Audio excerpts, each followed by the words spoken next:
There we go. Forgot to turn on my cameras. Let me move my microphone around to the right spot. It's not tight on my ear. There we are. Now it's tight. Oh.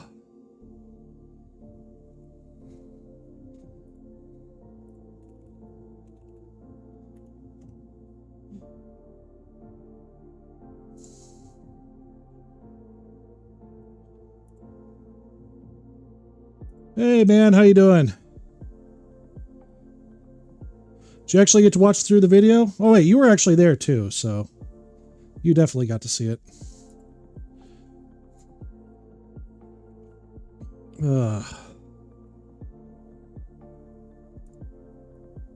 We got two guys tech over on YouTube watching right now, and it's nice to actually see somebody watching over there. Yeah, this is gonna be it's gonna be a night for sure. Yeah, man, that was yeah. Two guys tech said I was there for the whole painful thing, and it was rough, to put it nicely. The whole event was very rough.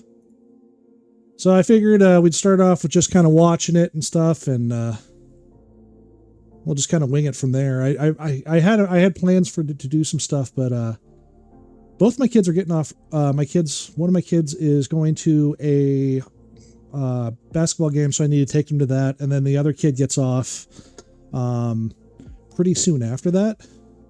So I'm probably only going to have time to get through the VMUG stuff tonight before I have to take her. So, and honestly, I'm going to probably skip a bunch of it too, because honestly, it's just painful to watch. And I'll show you guys. But it's not ideal. Let's just put it that way. And it doesn't put them in the best of light either. So, guess we might as well get started. Actually, I'm going to switch this. Disable my camera switcher. Yeah, I want it to be stuck on this camera for right now. I'll switch it myself. All right. Show my screen. Turn off my music. We'll actually start playing through this. Second, let me. Yeah, I don't even think they started it for like the first 5 minutes of it anyway. Yeah. All right, waking the Zoom room up this Friday morning for us over here in Central Time.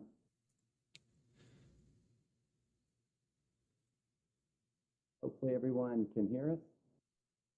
Actually, you know what I'm going to do? I'm going to do this. I'm going to be a little bit smarter about this. So give me 1 second here.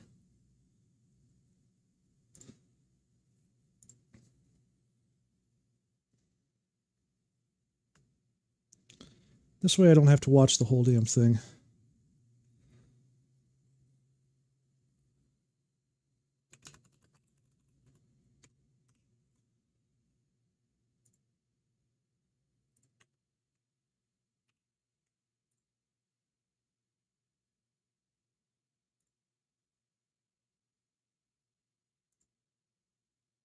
There we are. Look at that. Look how smart I am. Look how smart I am here. It's gonna put this BS here. Actually, you know what? I'm gonna copy this. And then I'll go down to this one. I'll do paste. Then I'll take this one down to right above the desktop there. We'll make this nice and big, just like that. Awesome. Yeah, this is going to be interesting though.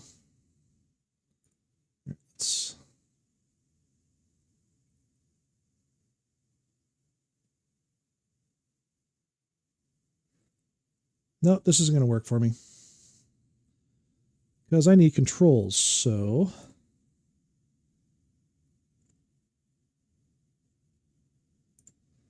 No, that's not going to work. Okay. 1 second, guys. Maybe as a VLC source, maybe?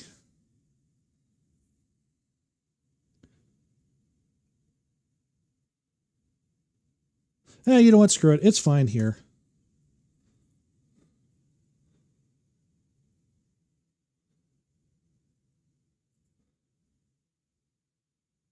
It's not going to make it any less awful. Don't know. But we're going to get feedback on out. All right, we're in business. All right, thanks everybody. Dial-in number, I see that question. Recording in if somebody progress. on the team could answer the question about the dial-in number, I honestly don't know. But we're going to get started. So this is the VMUG Town Hall. That's my name. I'm Brad Tompkins. I'm the VMUG Executive Director. That's my X handle. It's a great way to get in touch with me. My DMs are open, so you don't even have to follow me if you want me to shoot. If you want to shoot me a DM, you are more than welcome to. There's a gajillion other ways to get in touch with me too, so feel free to reach out to any or all of them. Love talking to the community and to VMUG members. So we are going to get into it. It's going to be a great meeting today. I think with you, you're going to have to advance. All right, working through some. There we go. All right, so this is what we got on the agenda. We got a general update about the Broadcom acquisition. I'm not going to assume anything about this audience. So if you're unfamiliar, Broadcom acquired VMware back in November of last year. So it's only been a few months ago. So we're going to give you a general update on that. Then we're going to talk about what VMUG or what this acquisition means for VMUG. And got some really good news on that line. And then we're going to do Q&A. So if you've got questions, put them in the form, and that way we'll get to all that we can. There's been a lot of questions coming in already, so keep them coming, and we'll get moving. All right, so on the next slide here. I'm just going to pause it here because I'll be really honest with you. Almost nothing he covers has anything to do with VMUG once he gets past the slides. There's almost nothing that is. Pretty much everything is channel partners and customers looking for answers on what's going on with their stuff. So keep in mind that pretty much anything beyond the first like 20 minutes of this is just painful. So we've got an update on what's going on with Broadcom, and I kind of just want to level set and give everybody an idea of who Broadcom is, you know, what they do and that sort of thing. Let me tell you, they are an impressive company. They have been around for a long time. Roots all the way back to HP and the Bell Lab days, those kind of things. In 2005, they were known as Avago. You can see in 2016 is when they acquired Broadcom, and they kept that name, Broadcom, and that's what they're known as now. It's a very big company, and they have been around for a long time, and they are in a lot of things that you use. If you've got a cell phone, chances are there's a Broadcom chip in there. Yes, that is correct. They are a hardware company that just barely does software. That is correct. That's one of the problems that they're having right now. Use a laptop computer, chances are there's a Broadcom chip in there. All kind of telecom, there's a million things that these I'm chips sorry, are. Big So Cat. Didn't mean to kick you. A not that well known of a company, I would say, out there in general, kind of like VMware was, right? If you weren't in the IT world, you probably didn't know who VMware was. Broadcom's kind of the same way. Now, what's interesting is that Broadcom 2016, all those acquisitions in the past, you can see the red over there, that's all semiconductors. That's hardware. That's what they did. Now, in 2017, they started expanding out into infrastructure and into software. So 2017, they acquired Brocade. I'd be willing to bet there's a lot of people on this call that's still using Brocade Fiber Channel. It's a fantastic product. I talked to somebody the other day. I was in San Antonio, and he was like, oh, man, I've got Brocade Fiber Channel that's been up and running for decades. It's just rock solid equipment. So I bet a lot of y'all know Brocade and their fiber channel. I legitimately did not know that Brocade was that still existed. But it said, by the way, when Broadcom bought Brocade, they carved it up and kept the fiber channel gear and sold off the Ethernet product division. They murdered Brocade as well. Yeah, that's kind of what I thought happened. because I haven't heard the name Brocade in probably 6 or 7 years.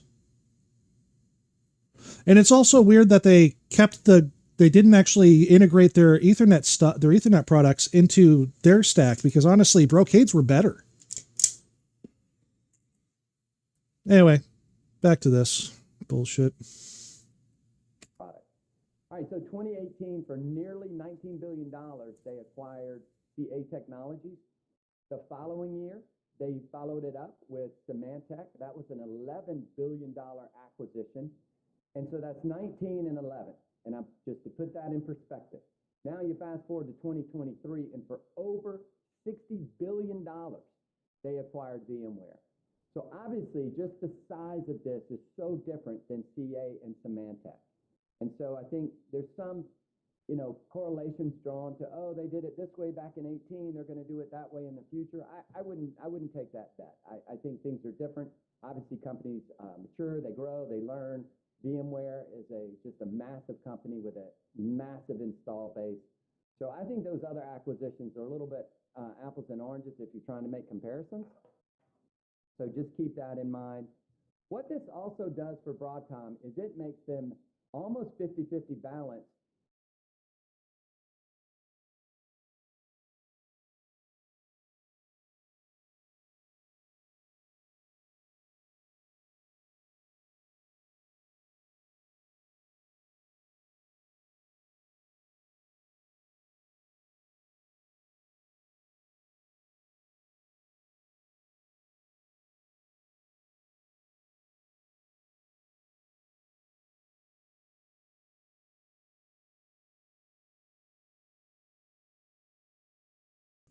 Oh, it's because I muted my audio to everywhere. Anyway, as you said, I think they did it because at the time, Broadcom was selling their PHYs to Cisco at the same time, and they were worried about they'd lose Cisco as a customer for their Ethernet PHYs. I don't think they would have. I don't think them having both, owning both companies would have really affected them. But also keep in mind that, it's I don't know. I mean, I really don't think it really would have changed anything. It's a different space. Like Broadcom actually making the chips, the Ethernet chips, I don't think that's actually going to make much of a difference compared to that. And honestly, at this point in time, Cisco's becoming very, very quickly, they're making themselves very irrelevant. So anyway, back to this. Infrastructure software with semiconductors. And that's important because we all know, things happen. We've got multiple wars going on in the world. We've got economies, people concerned about the economy, those kind of things. So that diversity is important. And I think Broadcom is very diverse. And this makes Broadcom a $35 billion revenue a year company. So that's significant. If you were unfamiliar, VMware was probably in that $12 to $13 billion range a year. So this really helped them get up to 50-50. So good things on that. But over 60 years of innovation from Broadcom, and it's not going to stop. Now it's going to be accelerated with the VMware acquisition. All right. The next slide here is what we know about post-acquisition. This is no secret here. VCF is going to be the focus for Broadcom. That does not mean that's the only thing you're going to be able to buy. That does not mean that you're going to have to go deploy VCF everywhere you want vSphere. But make no mistake about it, the focus is going to be on VCF. That is good news for you because obviously vSphere is part of VCF. If you're not familiar with VCF, that's VMware Cloud Foundation. So Cloud Foundation includes vSphere, vSAN, NSX, and ARIA, and then there's some other software around it as well. But those are the 4 key components of VCF. So if you're not buying VCF and you're buying VVF, which is VMware's vSphere Foundation, any kind of update to vSphere and VCF, you're going to get it in VVF. So if vSphere is your focus, that is going to continue to be a focus for Broadcom. And I'm expecting a lot of innovation coming from that. because they are focused on that. This is one I was actually kind of surprised about. The focus on moving away from VMware Cloud, which is actually pretty good, which is actually a pretty big market, is just kind of interesting to me. They were making a lot of money hand over fist off of VMware Cloud because of the fact they could charge a ridiculous amount of money to run it. So I'm kind of surprised that a service company would choose to do that. And I know it's rough. It's rough. VMware did a lot of different things, and we're going to touch on Carbon Black and EUC. Those are two companies that are going to be divested. But what that does is that puts laser focus on VCF for Broadcom. And that's good news for consumers. We want everything to work better and slicker. VCF has come a long way, and it's Two guys text said it was pretty clear from the whole video that VMUG and leadership there has as much information as the general public have, which is disappointing. Well, they're not going to divulge any new information is the thing. They're not in a position where they can. And I feel like if they actually did, they'd probably get yelled at by Daddy Broadcom now. So it's not like the old days where, you could have those side conversations with folks and actually know what the heck's going on. I don't think that's going to happen anymore. I think that kind of stuff is going to go away. And the folks that are divulging any sort of private information about any sort of roadmaps or anything, they're probably not going to stick around for long. It's only going to get better. So that's going to be the focus. All right, subscription and license changes. I can't even see all the comments over there. They're coming in so fast, but I know there's a lot of questions around this. So let's break this down. This has absolutely nothing to do with VMUG, by the way. I just want to point out that pretty much nothing of this has anything to do with VMUG. Subscription service. If you didn't realize that subscription was coming, then you need to stay up on the news a little bit more. I mean, Adobe started this back in 2012 when they ripped the Band-Aid off and they said, look, you can't buy perpetual anymore just overnight. And Adobe's doing fine and people still use Adobe. Everything in our life is now subscription. I don't buy albums. I buy Spotify. You just pay that monthly fee. So this is just a way of life. It's not going to go away. Subscription is the way you acquire your licenses. And I would argue most people on this call are probably, we're tech people, right? We're admins. We're working in the data center. At the end of the day, does it really matter how you get your license? You just want your license. That is going to be a, question about, for the. It's also going to cost about 5 times more probably per year. Realistically, they're going to jack up the prices so high that people are going to be looking for other options. Yeah. Okay. So he said it's pretty clear from fair why we have this town hall just to rehash what all of these people already know. Like I said, it has nothing to do with VMUG. Correct. Right now, and that's the problem with this video is that this isn't a VMUG video. They should have been VMUG focused. They should have been telling us what is changing and what is going away for us, and left at that. It could have been a 15-minute call at that point in time, because basically what they say is nothing changes for us for the most part. I mean, just spoiler alert. I mean, other than the fact they're ripping out a ton of products and selling them off, it doesn't really change anything for us. But also they're ripping out a lot of products, which means we're going to be losing functionality long term, at least in the VMUG space. Accountants and say, all right, well, it's subscription, you got OpEx, you got CapEx. At the end of the day, we want our technology. Subscription isn't going to change that. That's just how you buy it. So I would not lose any sleep over subscription. License changes. I know that has got a lot of people very anxious about license changes. And there is a fantastic blog out there by Rick Walsworth, and we'll have somebody pop that in the chat. This came out January 22nd, and it was an update to a previous blog. But it is a great blog that lays out everything that's happening with the license changing. Namely, I mentioned that VCF is going to be the focus. Broadcom has reduced the SKU count, and there's much smaller SKUs. So a SKU is a license that you buy that you then can go deploy in your data center.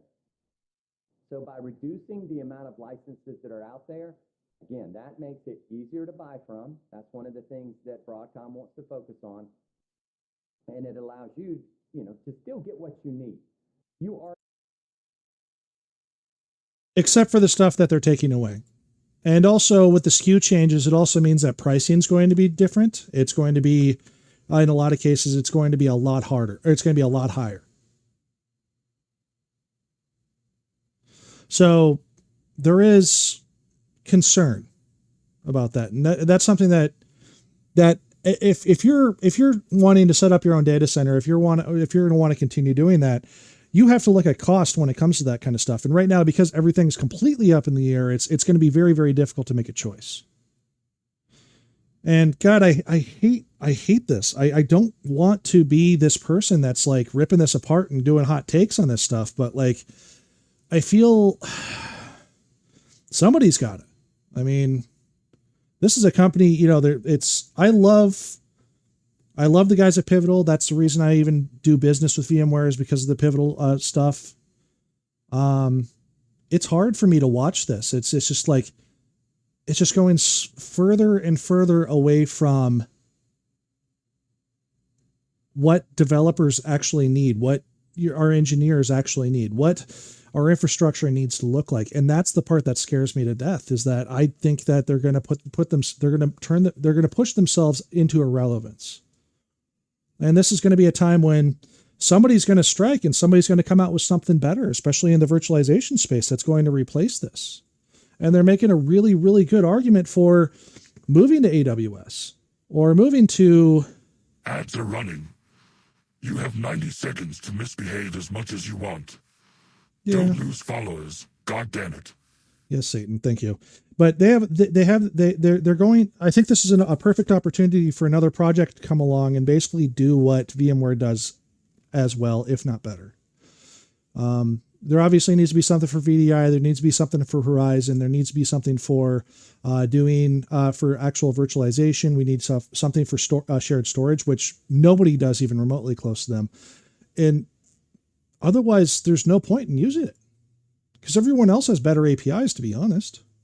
And it's just, they're so damn good in this space. They're so good at virtualization that they've pretty much embedded themselves everywhere. And that's the disappointing part. Anyway, back to the video. Are going to be able to buy licenses for vSphere. If you choose to only run vSphere, it's my understanding you'll be able to do that. I mean, again, back to my analogies of subscription. Many of you are on Microsoft 365. Well, it's your choice. If you want to use 365 just for email, that's great, but you have all these other products in there as well. So same type of thing. But what's nice about these license changing and these bundles is you're going to be getting additional technology in there. Now, obviously, if you're buying VCF right now, you're buying everything. So your technology, you've already got it. But I'm more speaking now to the person that might be, all we use Ads have ended. Be a good little minion and get back to work. VMware spend go up if you're just a vSphere user? My guess is yes. And here's why. Because you're going to move from a vSphere only license that is now no longer available, per that blog, to maybe a VVF. And if you're buying VMware vSphere Foundation, obviously vSphere's in that, but you're also going to be getting vSAN. You're going to be getting ARIA. This is good news for you if you're a practitioner and you're working in the data center, because you have told us you want to move up the stack. You realize that just having vSphere skills is not going to serve you well in the future. We all need to do more with less. Look, I've been in IT industry for 3+ decades, and that's never changed, and that's never going to change. So now's your opportunity.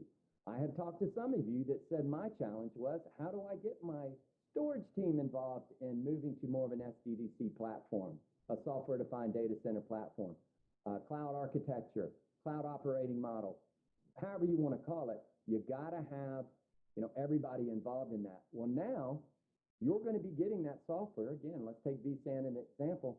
So that's going to almost kind of force the hand of all these departments to get together.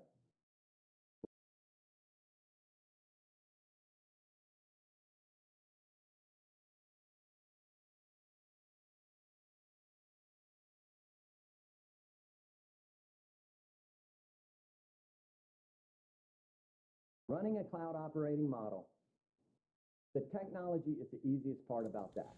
The hardest part is the people in the processes.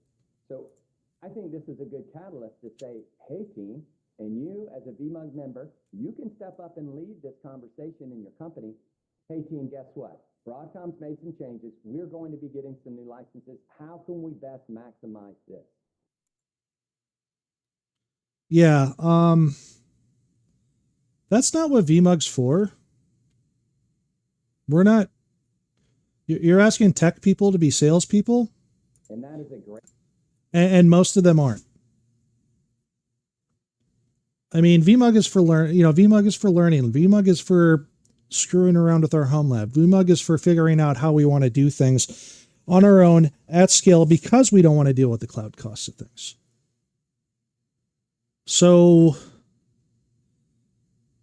I don't understand how that makes that statement makes sense personally, but yeah. Great position for you to be in.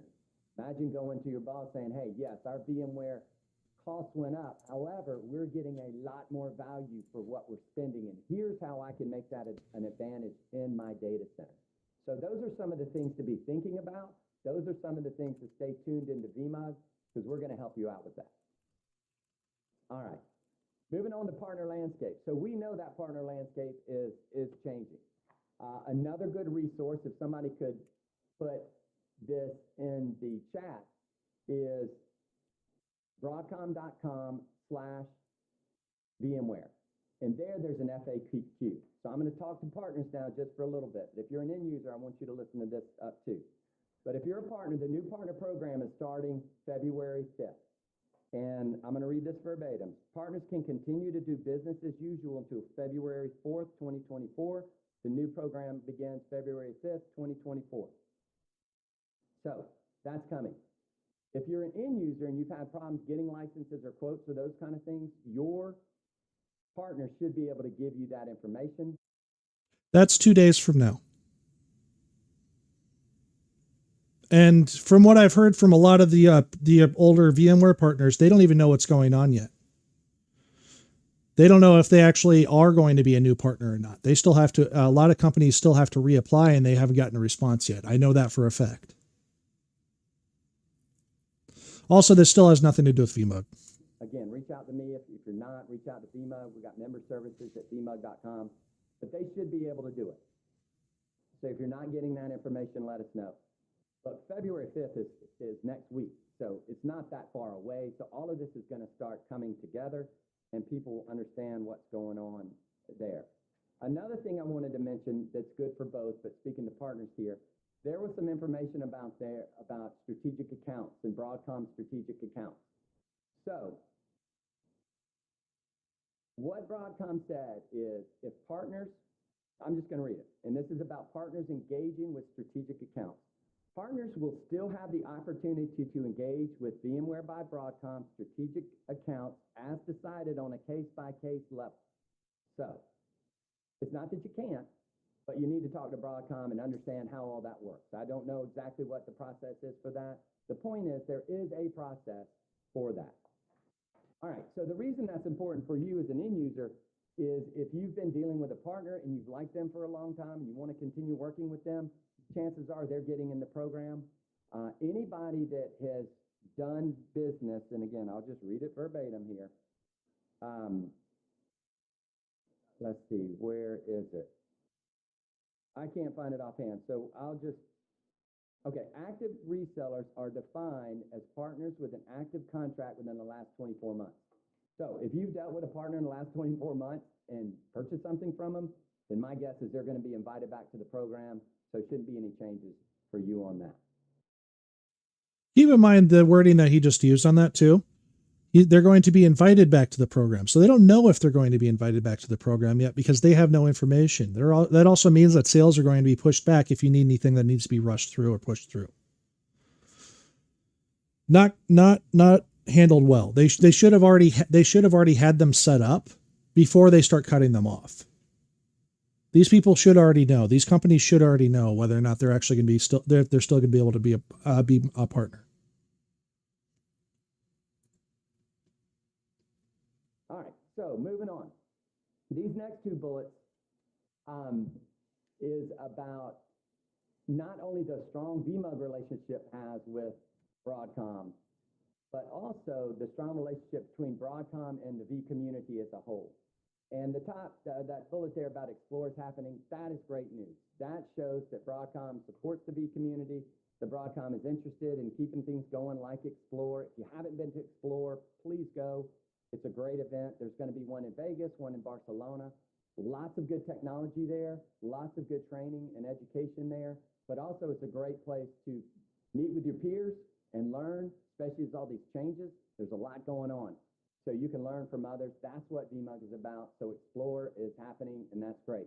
VMUG's relationship with Broadcom is strong. We've been meeting with them for the past, 10, 12 months, obviously way before acquisition. And all we have heard is they want the community to continue. They want to support the community.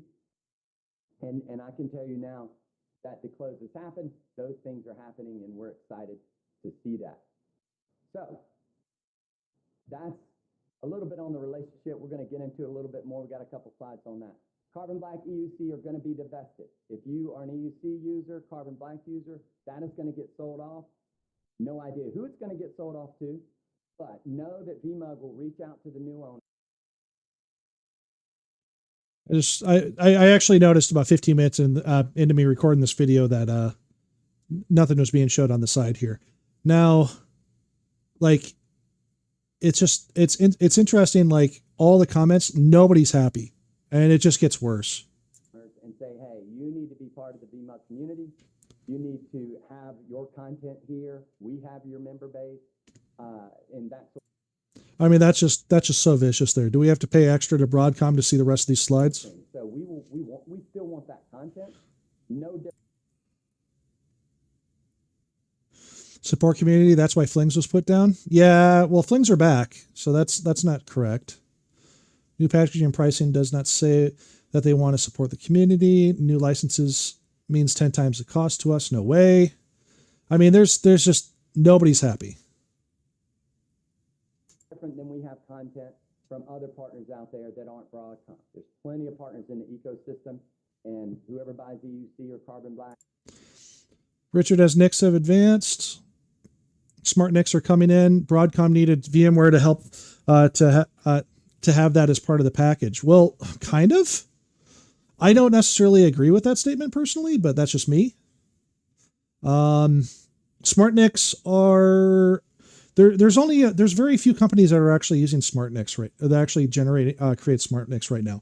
One of them is AMD. The other one is, let's see, we have AMD, and I think MikroTik has one, but that's pretty much the only ones I can think of off the top of my head. We're going to have that conversation with them about being part of the community. All right. The next slide here is, there we go. So this is the financial impact that Broadcom has stated that they are going to do annually.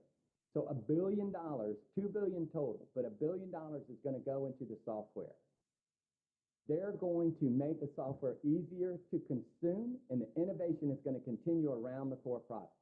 So if you're concerned that innovation is going to die, no, they're going to invest in the innovation, and they are going to want the software to be easier to consume. Again, they're laser focused on DCF, and that, again, is good news in my mind because it is going to make it easier to consume.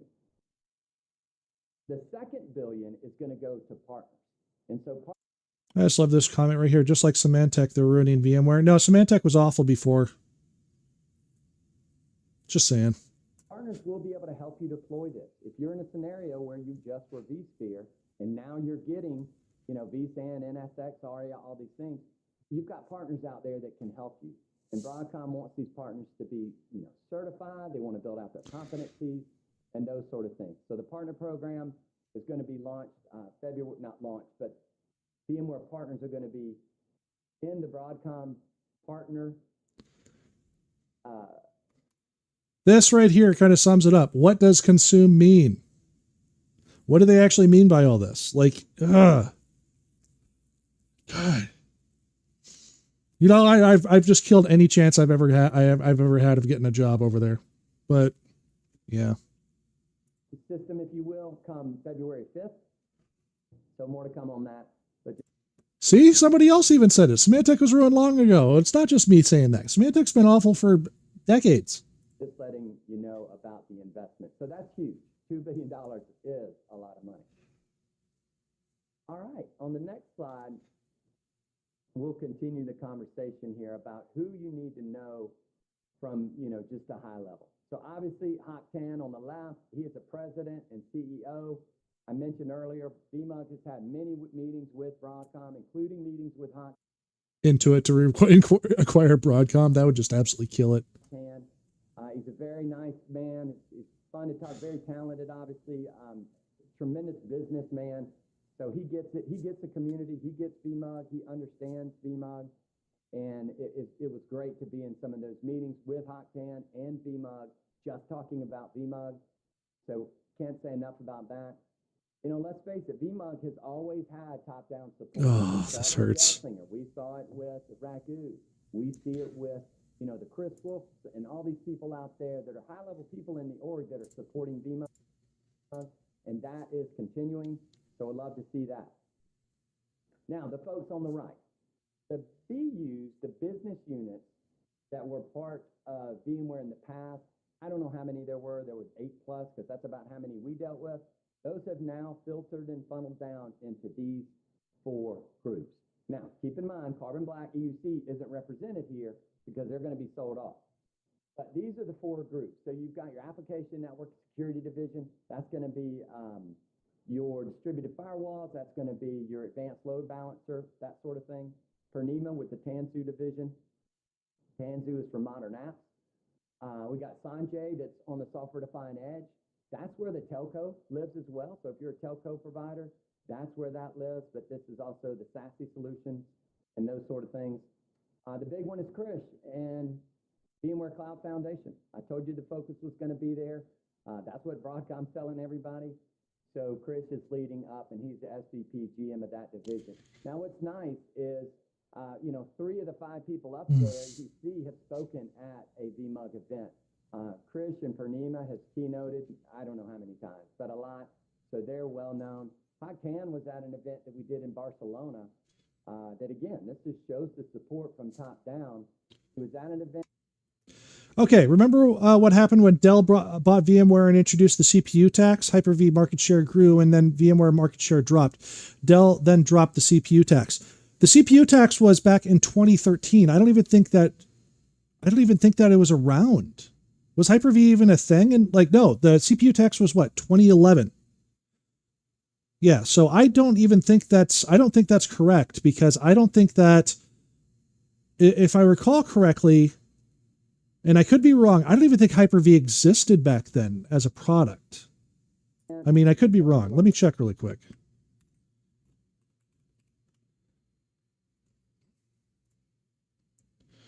Let's see. Oh no, it's 2008. Yeah, but who actually used it? So it started with Windows 8.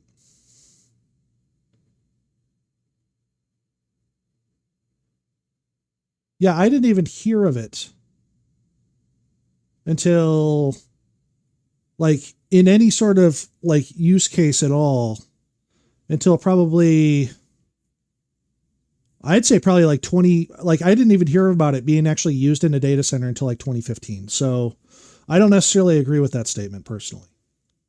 And I could be wrong. Maybe it did, but yeah, I don't. Yeah, no.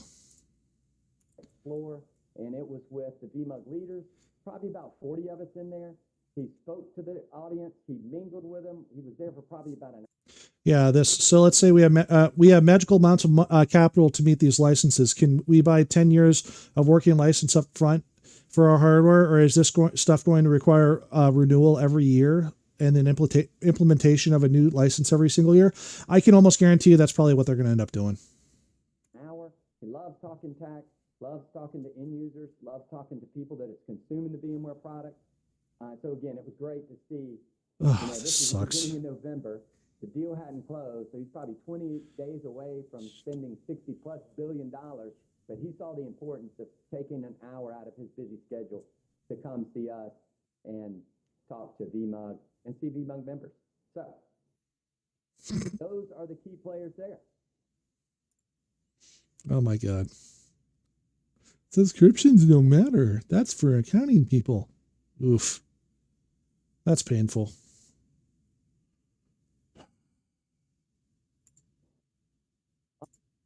Oh, somebody mentioned scale computing. Anyone have experience with scale computing? They seem like a good choice for SMBs. They're expensive, and you have to use their hardware. They don't have a their hardware. Their hypervisor is tied to their hardware, so keep that in mind when you're purchasing from them. They don't have a off-the-shelf version of their hypervisor. There's been multiple requests. I know of quite a few folks who have actually tried to reach out to them in the past, Scale Computing, about unlocking it from their hardware, but it's not an actual thing that they have yet.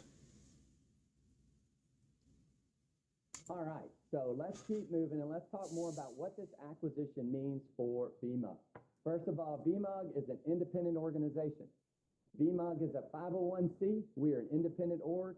We're obviously tightly aligned with Broadcom, but we are an independent organization. We are managed by a volunteer board, and you can see most of them there on the left side with that picture at Hot Cam. That was in Barcelona at the event that he was at with VMUG. But it's very important to know we're an independent org. We are not the ones that decide on what licensing is going to continue. We don't get to decide on what how the partner program is going to work. We're here to help you navigate this, and as an independent org, we can have a voice, and we do have a voice back to Broadcom, and they're interested, just like with VMware, they're interested in hearing from their customers. So make sure you're letting us know. Contact me directly, send something to member services if you have some thoughts and ideas, and I know that y'all do because I'm already hearing it. So VMUG's independent org. Advantage is not. I sure hope he's not reading chat. I mean, he's probably getting slammed with questions on the side. I mean, there was an ask a question button on every single on here, and I bet you it's just getting absolutely annihilated. Not going away. We have our licenses. You can get your licenses right now. This is a process that, every day, every week, whatever it is, we're always having to maintain advantage. And I only bring that up because all the things that we used to do with VMware, we're now doing with Broadcom, so it's running like it should. No issues with Advantage. Looking forward to that to continue. If you're unfamiliar with Advantage, VMUG membership is free. VMUG membership is for individuals. If you choose, you can buy VMUG Advantage, and you get a lot of other features. The two biggest features that people use is discounts on training and certifications, so 20 to 35% off of that. So think about it.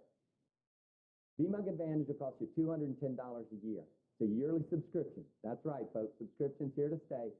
So VMUG is a yearly subscription, $210, and then you get a discount on training and certification. So if you wanted to take an ICM course, Install Configure Manager for vSphere 8, let's say, that course might run you $5,000. We can save you $1,000 off that. So if you're doing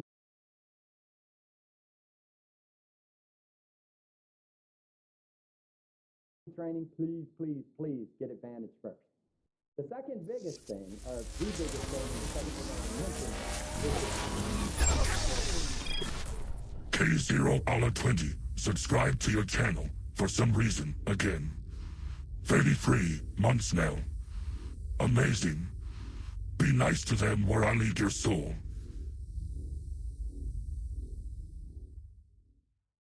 Thank you very much. I do appreciate it, Koala. Sorry, this is a mess. Sorry that you missed it. If you want to, you can actually watch a recap over on YouTube. You can actually scroll back and see it. This has been absolutely painful though so far. And we're only 25 minutes into it. 365-day license fee. Right now, you can spend your $210, and we do have a discount code for you. Somebody will put that in the chat. But you can go and download nearly all the VMware software license keys for your home lab only, not for production. You can't get support on this outside of the VMUG community support. But that is a great way for you to learn, okay, let me go download VCA.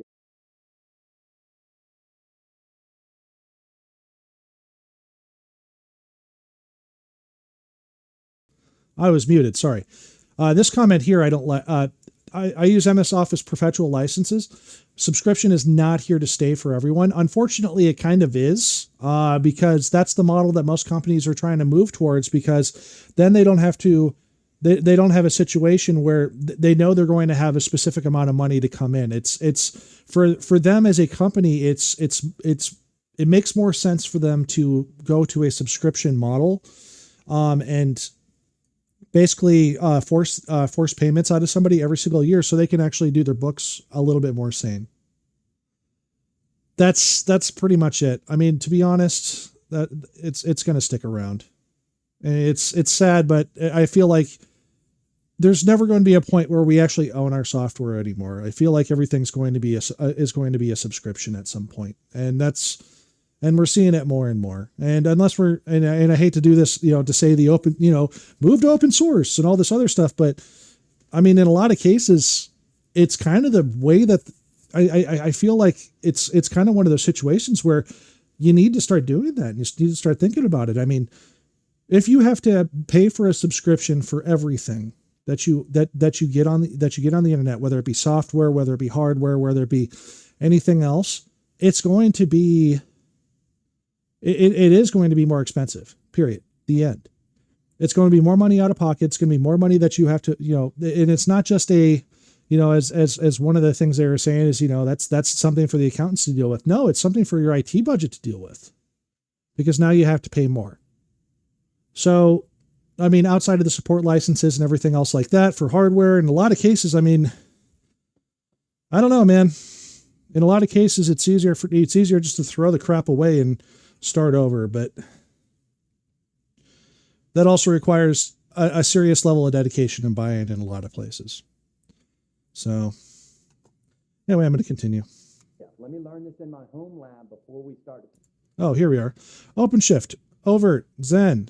There is enough others out there. Yeah, but none of them actually do this stuff really well. Yeah, OpenShift is not really virtualization though. OpenStack is, but OpenShift is not. OpenShift is basically just glorified Kubernetes. So OpenShift is a PaaS. It's not an IaaS. So it's a platform. It's not a virtualization. It's not virtualization. This is in production. Maybe you want to kick the tires on vSAN. Maybe you want to look at what the upgrades are for vSphere 8, whatever it is, 365-day license keys. You download that license key today, it is going to work for the next 365 days. So you will be good on that. So hop in there and get those keys. Gosh, I think it's probably 15, 20 different keys in there, something like that. So there's a lot of keys in there if you want to get them. It would be great to do that. We do have VCF. Obviously, we got vSphere, we got vSAN, we got Horizon, we got Fusion. We got some ARIA in there. We have Horizon, I mentioned that. So one of the things that might change in the future is with EUC spinning off, again, we will ask whoever's buying EUC about their SKUs being an advantage. But that could be something. If that new organization chooses not to participate, I wonder if he has lakefront property in Arizona.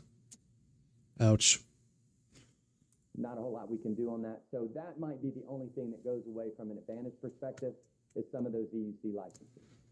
Programming, we're in full swing for 2024. We've got events going all over the place. I think we had, I know we got one next week. I'll be out there in Dallas. Swing on by to the Modern Cloud Infrastructure event if you're in the area. Shit. We've got UserCon. I screwed up my windows. Coming up, and we've got Florida coming Get back. up, I think, middle of March, and then I'll be in St. Louis for the St. Louis UserCon. So my point is, it is very much business as usual for VMUG. And look, I get it. There's a new owner, went from VMware to Broadcom. Of course, there were some things that we had to change on the back end. Of course, there were some things that we need to do. Sorry, guys. For that. But pretty much, I mean, it's pretty much business as usual. So that's good news, and we're here to stay. We're an independent organization, and we're looking forward to not only 24, but 25 and beyond. It's always an exciting time to be in IT. All right, let's move on to the next slide, and I'm going to take a step here. All right, I'm not reading all this. The point of this slide is to let you know there is a lot of ways for you to stay connected. Now is a great time for you to get involved. Yeah. Yeah, Two Guys Tech over on Two Guys Tech said business as usual. It's not business as usual. Basically, everything is going away. Everything is changing. It's not the same. It's not going to be the same. I'm angry. Involved in VMUG, stay active in VMUG, because we can help you out with some of these answers. Local communities. Is there an XCP-NG user group? No, probably. I mean, there probably is, but honestly, you probably don't want to deal with it because honestly, that's dying as a project too. A lot of the, there's a lot of tools that are going away very, very soon because they're just losing support. Regardless if there's a UserCon in your area, we probably do, a little under 30 UserCons across the globe. If there's not a UserCon, there is a local meeting in your area. I mean, there's very few places on earth that there's not a local group. I regret signing up and attending this session. If you have to keep pressing you're an independent org, means you really aren't. Yeah, that's painful. So get plugged in on that. It's a nice way to not only meet your peers, but to meet your local Broadcom reps as well. We've got virtual events, so if you don't. XCP-NG has issues if you use AMD. Have you ever tried to run it on? You ever tried to run it on any new Intel hardware? It doesn't work there either. So. Don't want to, or you're not close to something. Plenty of virtual events going on all the time. I mentioned about VMUG Advantage. We got on-demand courses. If you want to volunteer and really take your career, just take your career will take off if you start to volunteer. VMUG's here for that, and we can help you out. A lot of different ways to get involved, being a local leader. It could be something a lot less than that as well. So if you're interested, let us know about how you can stay connected. All righty. Now, we're going to open it up to questions and answers, and there's so many on here. And this is the moment he panicked. He opened that up and went, oh, crap. Just give me a second to read some of these. Okay. How will Broadcom manage the VM, and I'm just reading these verbatim. So, oh, no. How will Broadcom manage the VMware perpetual license that are currently being used on VMware infrastructure? Is it going to be subscription-based with a higher price than perpetual? Could it be purchased preferred options for the subscribed years, etc. in there? So you need to talk to Broadcom and to your resellers about this. But what I can tell you from a high, if you can find your reseller, high level, because they're going to know the specifics about your situation. One thing you didn't mention, VMUG canceled many user cons this last year for next year, and suspicion is it's because people are leaving. Yes. The user cons are definitely a problem. They're definitely kind of disappearing, unfortunately. I know that there's I don't know if there's anything actually happening here in the Phoenix area where I live. But the ones I've been doing are down in Tucson, lately. I went to one back in December, and I'm supposed to speak at one in March.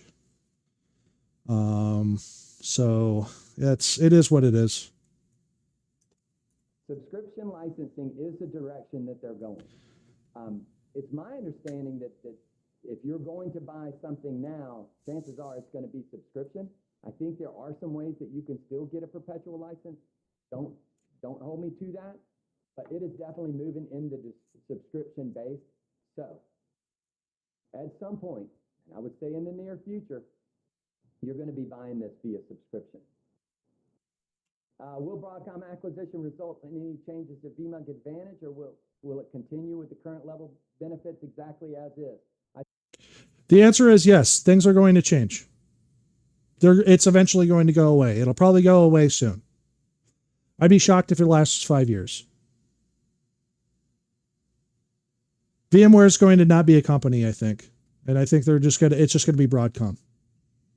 And nobody wants to be in a VMUG. I think I answered that, but I want to reiterate. Actually, it wouldn't even be a bug. It wouldn't even be a VMUG. It would be a bug. Nobody wants to be in a bug. I don't like the way that sounded.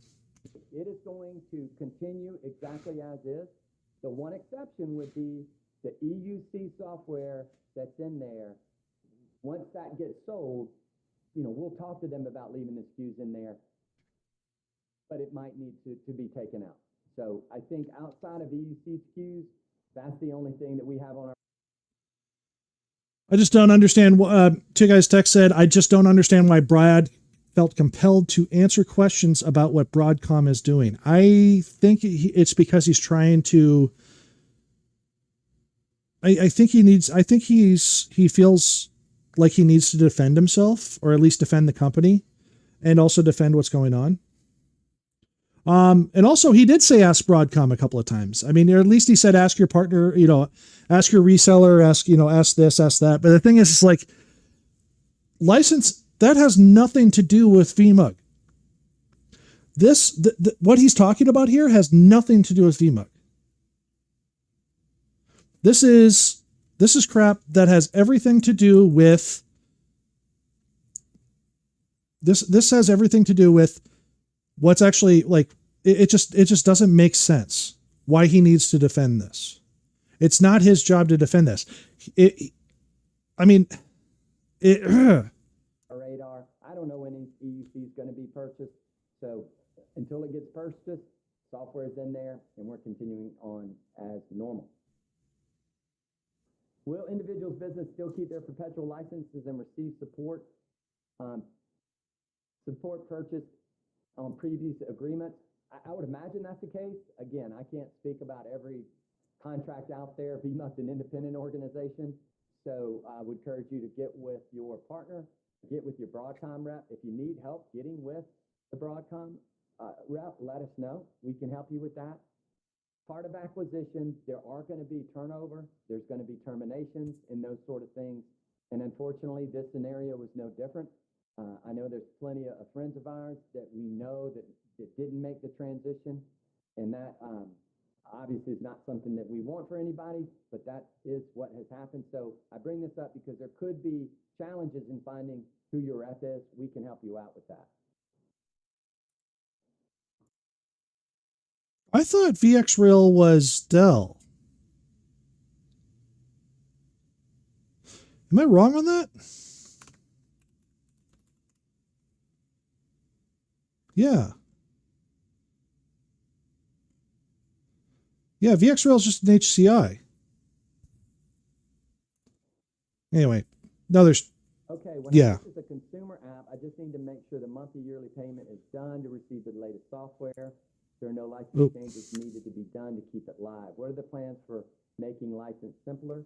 Is it possible to go more into subscription that does not need to be changed like a renewal? So a lot of questions on this one about subscription and how that's going to work. I would imagine that just like any other subscription, once you buy the subscription. What are Broadcom's goals with SMB and isolated networks? They're probably going to have to go to an online model. So that means you're not going to be able to do. Yeah. I've got a feeling it's going to start calling home. I know that Tanzu started doing that, where they had a lot of requirements for a lot of their licensing and stuff like that they required it to call home. So you couldn't do air-gapped environments with it. At least a few years ago, they were starting to make it really, really hard to do that, with some of the stuff that they're building into it. So yeah.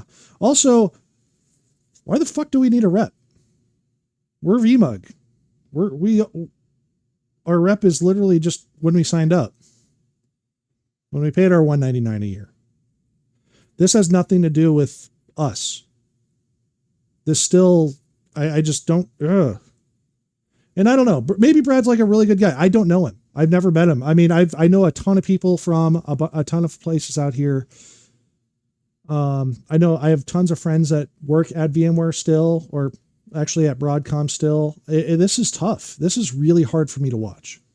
The updates for the software will come with it. So I would assume it's going to continue to work in that way. And that's good news for you because you want to stay current. And I know many of you in the old days, old ways of doing things, you had your S&S subscription with that to keep things up to date. So it'll probably look a little bit different, but at the end of the day, you're going to be getting your updates and you're going to be able to stay current, which, let's face it, you need to stay current, if nothing else from a security perspective in the patches. Our name, I'm glad somebody asked this. So our name is not changing. VMUG is here to stay. We are not getting rid of VMUG. It's turning into bug. Just confirmed. It's turning into bug. And here's why. The VMware portfolio is still VMware Cloud Foundation. It's Or it'll be VM bug. Or VMB bug. VMware vSphere Foundation. So VMware name has not died. It's no longer a company. It's a product in a Broadcom large portfolio of products. So it is now software. There is no VMware employees.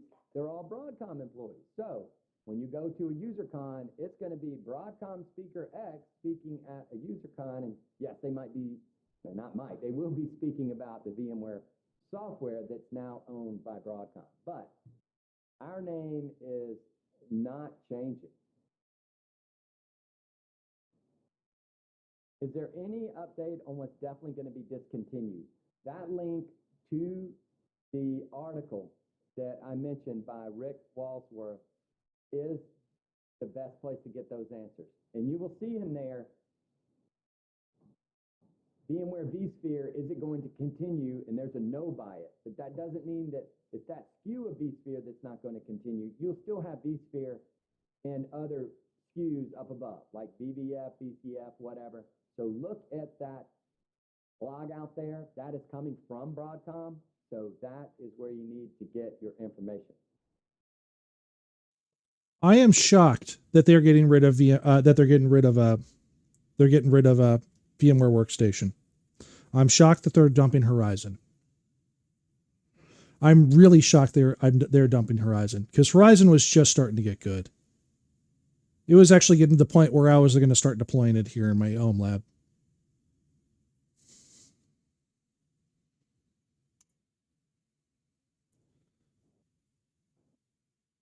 Why is Broadcom not being proactive with communications to our corporate accounts? Our company has zero communication for Broadcom VMware since the acquisition. It talks about reps and those kind of things, not returning call. The only communication I've received is from VMUG.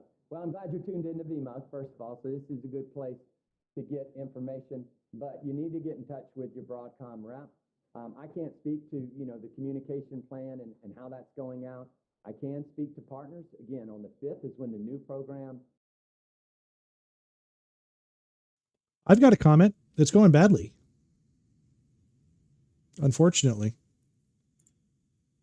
I don't know, man. Starts and partners is important for end users, because most of VMUG members are buying through partners. So partners are getting their letters as we speak. I've spoken to very large partners and they've gotten their letter. I've spoken to very small partners and they've gotten their letter too. So letters are out there, and the new program starts the 5th. So if you can't get in touch with your Broadcom rep, do two things. Reach out to us. We'll help you get connected.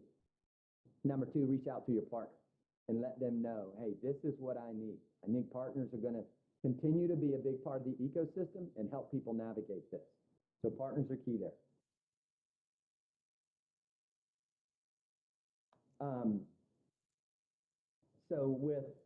I've had this question a few times. With the end of availability with some products like ARIA SaaS that people are already using, they want more information on what that means. I don't have that information. Again, you're going to have to talk to Broadcom about that.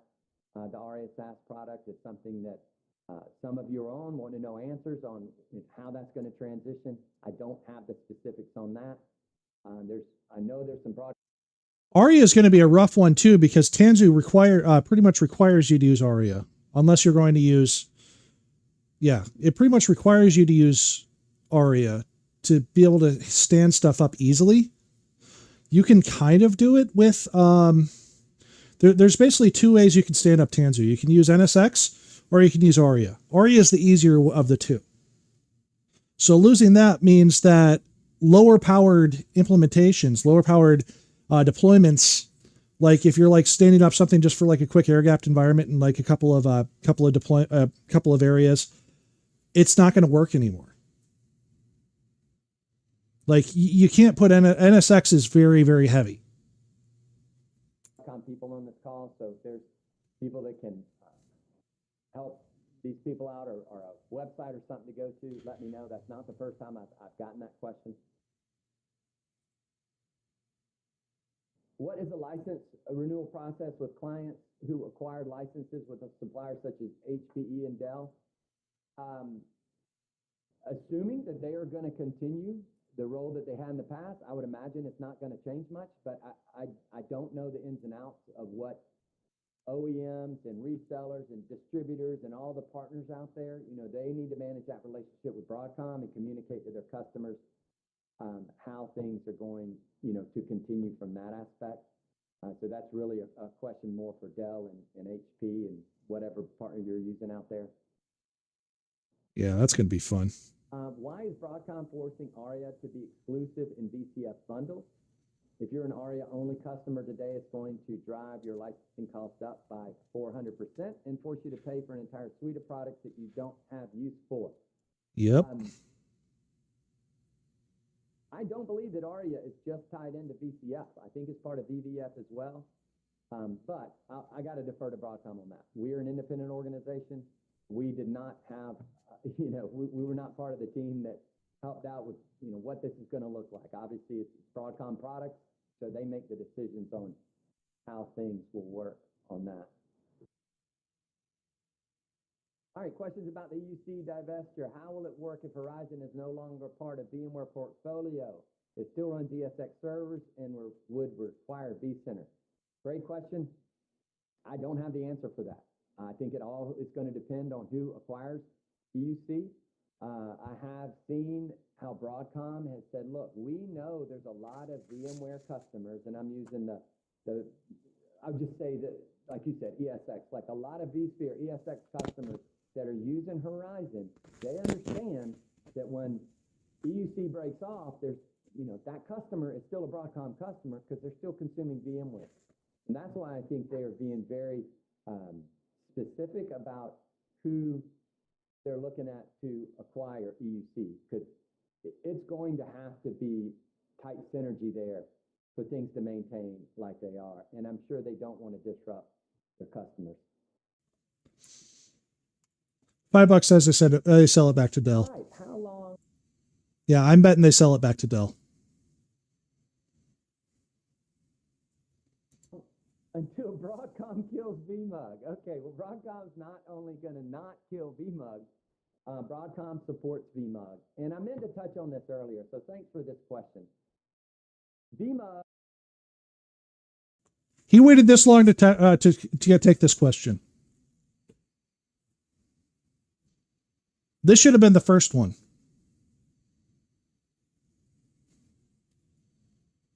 Independent organization. Yes, I'm You think Nutanix? Or Citrix? going to say that probably 5 more times. But we're an independent organization. So where does our money come from? Don't mind sharing that with this group. 20% of our budget comes from Broadcom. Now, some people think that number's higher, but it's only 20%. We are appreciative of that 20%, and it's not insignificant. So I'm not trying to downplay the 20% because it is, 20% is a lot, right? But it's not the majority. We're an independent organization.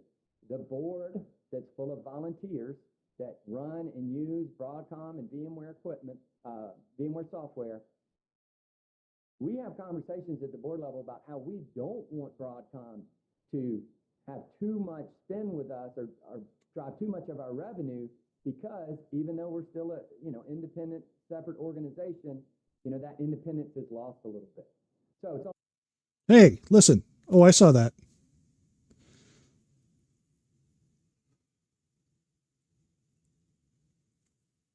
Look at that. I'm not the only one who said it. VMUG. Bug. Independent, separate organization, that independence is lost a little bit. So it's only 20%. 30% comes. Will Horizon still be available for on-prem installations? Yeah, from whoever you buy it from. From VMUG Advantage. So that's why VMUG Advantage is so important. Again, VMUG membership is free. If you choose to, you can buy Advantage and you can get some discounts and a lot of cool things with Advantage. It's a great program. That 30% comes from that. 50% comes from partners. So partners are a big part of the ecosystem of VMware, big part of the ecosystem of VMUG, big part of the ecosystem of Broadcom. So they will continue to be driving the majority of our revenue. Now, those are three big. You can't be independent when Broadcom pays you. You'll never have a bad thing to say about them. That is actually true. If they're paying your salary at that point in time, then unfortunately you are kind of beholden to them. I mean, even like look at tech reviews on tech reviews on YouTube. It's a lot of companies. I mean, it's, you know, there's a couple of major computer companies that have gotten into a lot of hot water recently because of the way they've tried to strong arm reviewers, tech reviewers on YouTube. I know Gamers Nexus has dealt with that many a time recently, and they've called them out on it pretty much every single time. I know they were having issues with, I believe it was, I'm not going to name names, but I know they've had a lot of issues with companies trying to strong arm them into, you know, basically taking their points of view on things. And the fact that they're actually paying money to these companies to basically do it is very, very hard. It's hard to be objective at that point in time. And one thing that a lot of reviewers say is that watch this review, watch what we're doing, but go watch someone else's too. I'm being paid to do this, so therefore go somewhere else and listen to somebody else's opinion on it. Big buckets that we've kind of broken things down into, but that 50% bucket that's partners, there's a bunch of little buckets underneath there, because obviously it's not just one partner that comes to every VMUG. So when you attend a VMUG and you see 30, 40 different partners, you know, that's what makes up that 50. Bring this up because it is a diverse revenue stream, which means that we're healthy. We're going to be here for a long time. And anonymous attendee, Broadcom is not killing VMUG, but thanks for the question. Why is Broadcom VMware increasing their base cost of entry for subscription pricing? So this is an opinion. What they're doing is they are trying to simplify the portfolio. And by doing that, things are going to get bundled together.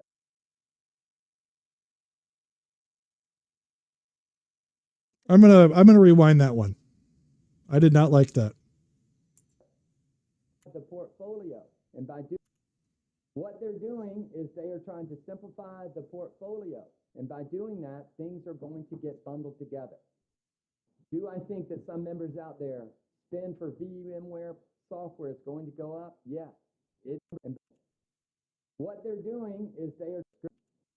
Why is Broadcom VMware increasing their base cost There it is. of entry for subscription pricing? So this is an opinion. What they're doing is they are trying to simplify the portfolio. And by doing that, things are going to get bundled together. Do I think that some members out there spend for VMware software is going to go up? Yes. It probably will, especially if you're not consuming a lot of VMware. If you're just consuming vSphere, chances are it's probably going to go up. So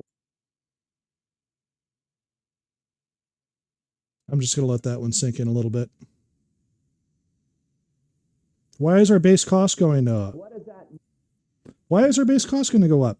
Well, if you're not using enough of us and you're not spending enough money, you're going to make you spend more. Duh. But that's an opinion. That's not actually truth. Unless you're not actually spending enough money, in which case we're going to make you spend more.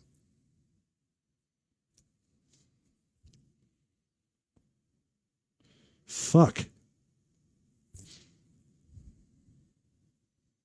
This is not a question he should have answered. This isn't a question he should have even gone even remotely close to. That was really, really not a good idea. I don't even know what to say, man. Means to you. That means that now your job is to get the most out of that software that you're going to be purchasing. And look, you go to VVF and you've now got vSAN that maybe you've never had before. You don't have to turn it on tomorrow. Learn about it. Get it going. See how it works. See if it works for you. Those kind of things. Start moving in that direction. Our members have continued to tell us We want to move up the stack. We want to do more than just vSphere. So here's an opportunity for you to do that. Azure Migrate has a private preview of VMware VMs to Azure Stack HCI. It's actually really easy to migrate to another cloud. I mean, VMware is actually giving you most of the tools you would actually need to convert the disks, to convert the VMs, to convert the data and convert the configuration to basically use whatever you actually want. Let's see, who's the other one? QEMU also has a ton of great programs for that. Keep in mind that, back in the day, I mean, back in the late 90s, early 2000s, when all this stuff was kicking online with VMware, as a workstation product, there was basically two virtualization systems that existed at that point in time. There was QEMU, which was terrible, and there was VMware, which was pretty terrible still, but not as terrible. And until they actually went to a level, a layer one hypervisor or whatever the hell they called themselves, they didn't actually have the ability to do any migrations. So a lot of the tools were written either by VMware to go from QEMU over to VMware or from VMware over to QEMU. Now, I know that VMware has gotten rid of a lot of their tools over the years because of security issues and things like that. So a lot of those tools are actually very difficult to find, but all those tools are still open source out there somewhere. And a lot of them are still actually being used. I know the OpenStack ecosystem keeps a lot of those alive. Not that I'm saying go to OpenStack, but it's an option. Let's see. Someone asked again about VMUG Advantage. They're going to be doing a upgrade into Home Lab. Good for you there, Brian. Yep. So the downloads are there. You can go get whatever SKUs you want that you can download, and they're available for $365. Is Broadcom going to reconsider their announced extreme price increase before they begin to lose customers? Jesus Christ. And this is Broadcom. They have said this, that the price for VCF is, and maybe it's already happened, is less than what it is. So they've reduced price. Leave my nuts out of this. On some of the things like VCF and the bundle. Would there be, like I said earlier, a scenario where your VMware spend is going to go up? Yes, that is going to happen to some of you, maybe a lot of you. But you've got to make sure you understand you're getting more now from a software delivery perspective. You're getting more software in that bundle. You may use it, you may not. So if you're not going to use it, yes, it's going to probably look and feel like, okay, this is just a price increase. But you've got to start using that software for this to really start making sense. People don't care that they are getting more software. People care that they are paying more for that software.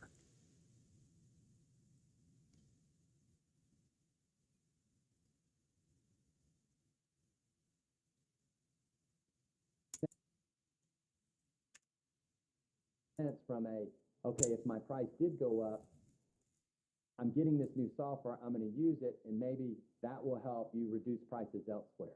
So that's a concept there that you can take if you want to go that direction.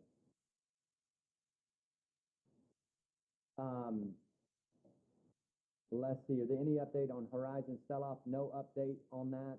I've got no timeline. So lots of rumors about who's going to buy EUC. So everyone moving to Proxmox, XAPNG, or what? I don't like either of those options, dude.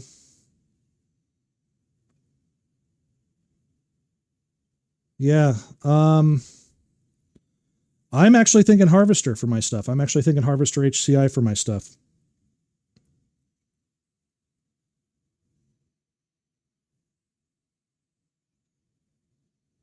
You'll notice they're using the Dell laptop PC. That's a Mac, dude. I'm pretty sure that's a Mac. And I'm pretty sure that's a Mac too. But I I don't have anything concrete to say there. Let's see, some political comments. I'll go past. Let's see. He skips those. He skips the political comments. He doesn't. Oh my God. Is it true that Broadcom is dropping the Horizon SKU? It is true that Broadcom is selling the EUC division. So that SKU's in that. God, I feel bad about this, guys. I feel really bad ripping on him, man. But this is painful. A lot of my customers, this is from Adam. A lot of my customers are getting So sorry for this, guys. Because the major price hikes and renewals. How is VMware addressing that? Well, I would say that the Broadcom needs to address that because, again, VMware is the product now. Broadcom's the company. But I know what you mean. That is something that you, as a consumer, need to look at and say, okay, what is my situation? Is it worth to go look at other solutions? Look, Broadcom there's other solution providers out there. There's other people that do hypervisors out there. My guess is you've been using vSphere for quite a long time. I would argue, I'm biased, but vSphere is the best hypervisor out there. And if you want to keep with the best, then you're not going to want to move off this platform. That being said, do your due diligence. Go take a look at it. VMUG's mission is for our members to get the most out of VMware and partner solutions. We want to educate you. At the end of the day, it's up to Broadcom to present something to you that says, yes, this is the direction we want to go. We're not in the business of selling VMware software. We can't sell VMware software. So at the end of the day, that's your decision on where you go on that. But my advice is wait, get the information, and then make the best decision for you, your career, and your company, and where your company needs to go. And if your company isn't heading down the digital transformation path, it doesn't matter what industry you're in, but digital transformation and becoming more nimble with IT is going to be more and more and more important. That has nothing to do with VMUG. That has nothing to do with VMware as a hypervisor. I can't think of any products that outside of Tanzu that actually help with that. When it comes to digital transformations, outside of your actual development stacks themselves, I don't feel like that's actually something that does that. I don't understand that statement, and that makes me really sad. Yeah, I understand that you have a background in that kind of stuff, and but the thing is, it's like that's a term that was pulled from Pivotal back in the day, where they were actually doing real transformations, when they were actually changing the underlying stack, where they were actually moving from doing IaaS to SaaS and PaaS and everything else. I don't understand that statement, and that makes me really, really sad. And it's hard for me to listen to that and say, I don't see where the innovation is going. I don't see where the innovation is going to go from a stack perspective. And I think that this is a perfect example of where it's I feel kind of lost watching this.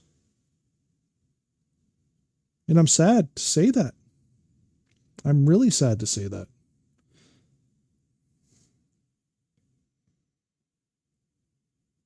I think I'm going to be uninvited from every single VMware event ever now, unfortunately. Well, actually, there are no more VMware events, so I guess I can't really say that. Yeah, man, this is hard. This is really friggin' hard.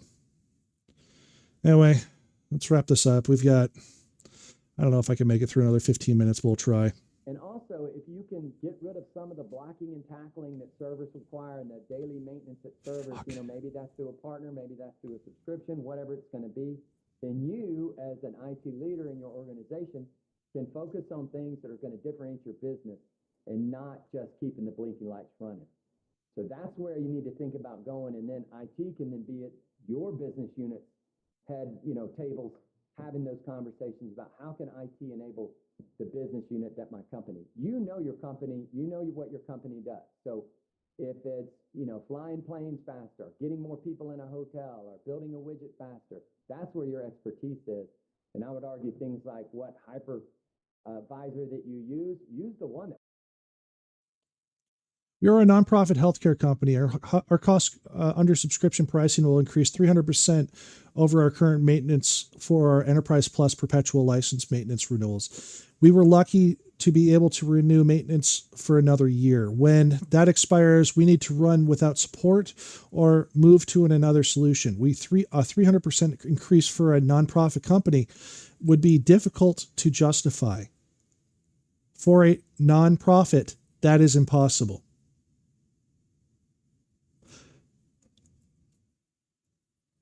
Why? Why is this? I just don't understand. I don't understand why this is.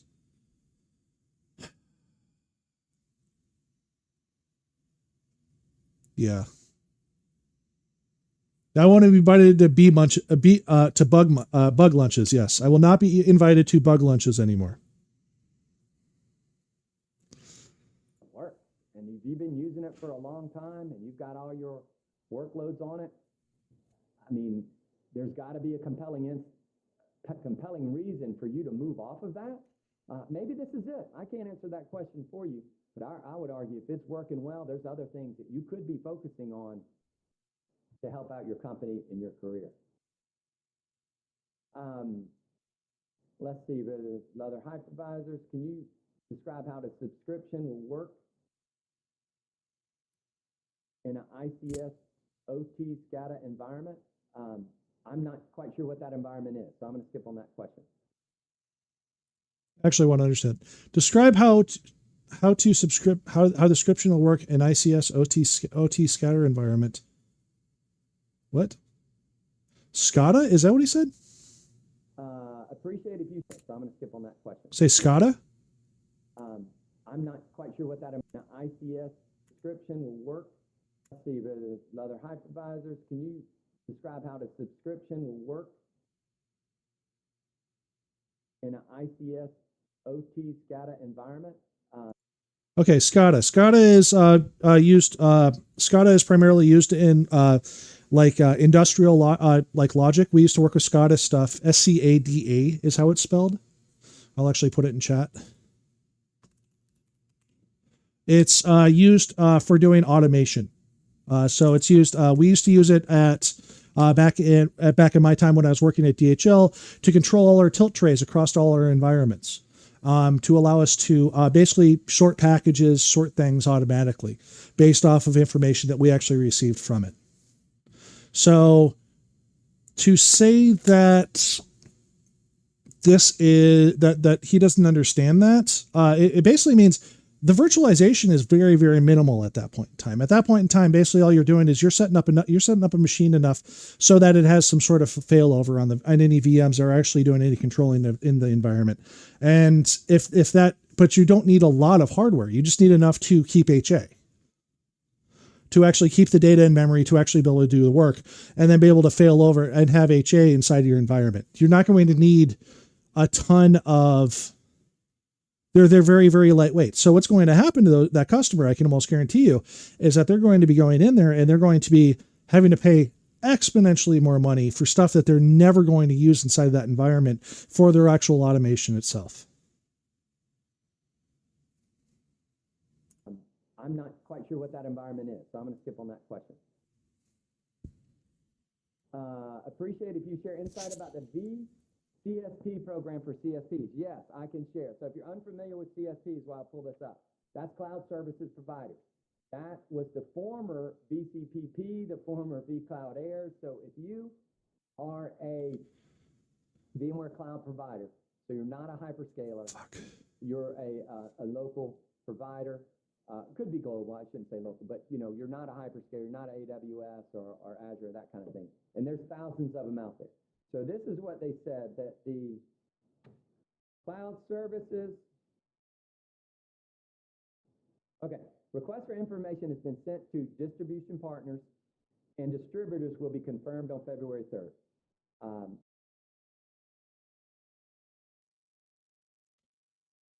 The partners don't even know if they're going to be partners until tomorrow. They're going to find out on the weekend whether or not they're actually going to be able to sell. They're going to find out on Saturday whether or not they can actually continue selling the product on Monday. At some companies, that's going to be the difference between them knowing whether or not they can pay their employees or if they have to go out of business. That's shitty. That's really shitty. Other routes to market, including but not limited to cloud service providers, will have a longer transition period.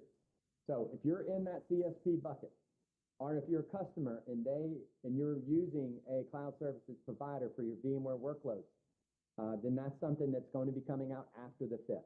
Don't know why the delay is, don't know when that's going to happen, but know that that's definitely on their radar, and obviously they're going to be getting some answers on the CSP.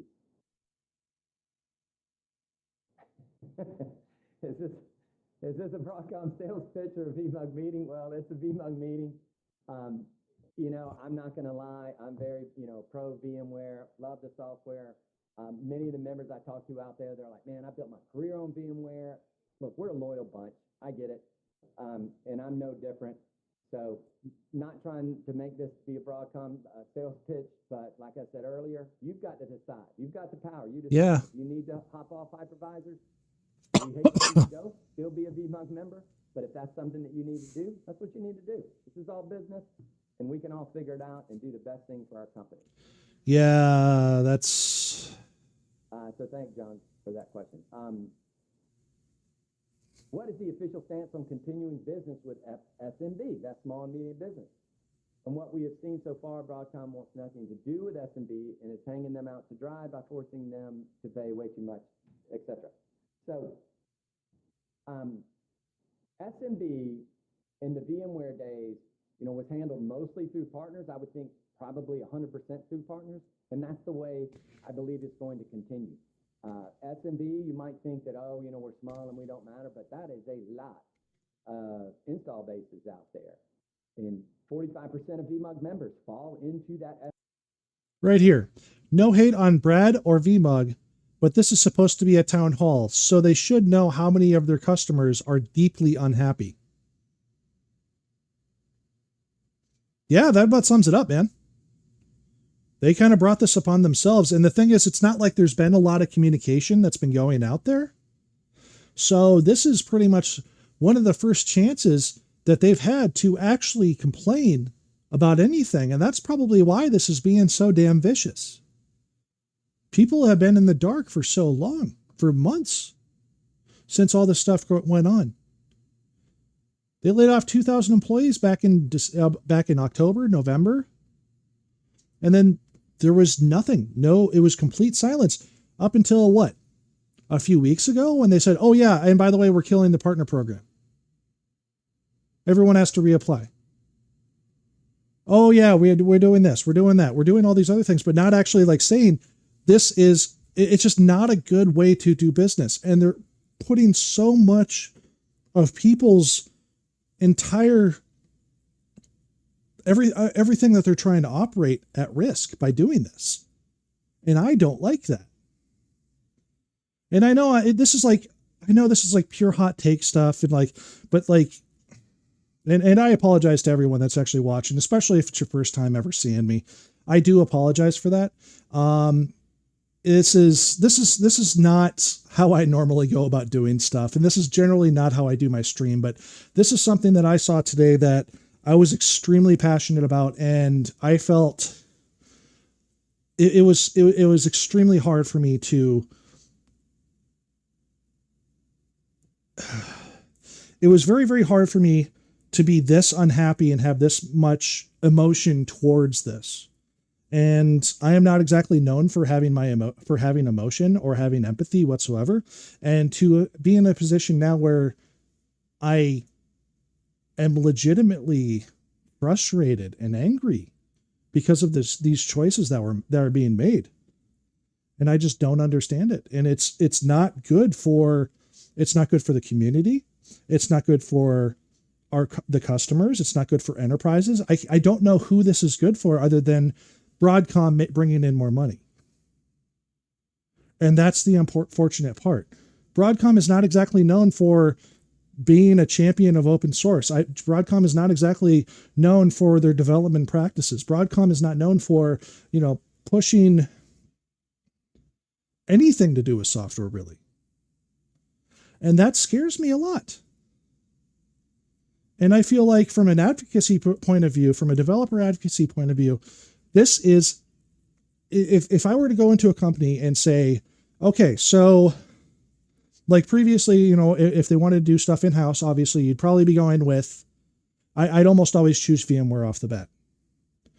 But now, if I was going into a company and I was saying, and we were trying to make a choice on what actual software they're going to be running inside their environment for all their virtualization, for their data center, I don't know if I would say VMware. From a consultancy perspective, that feels dangerous to me, that I'm setting them up to waste billions of dollars. And I said that with a B.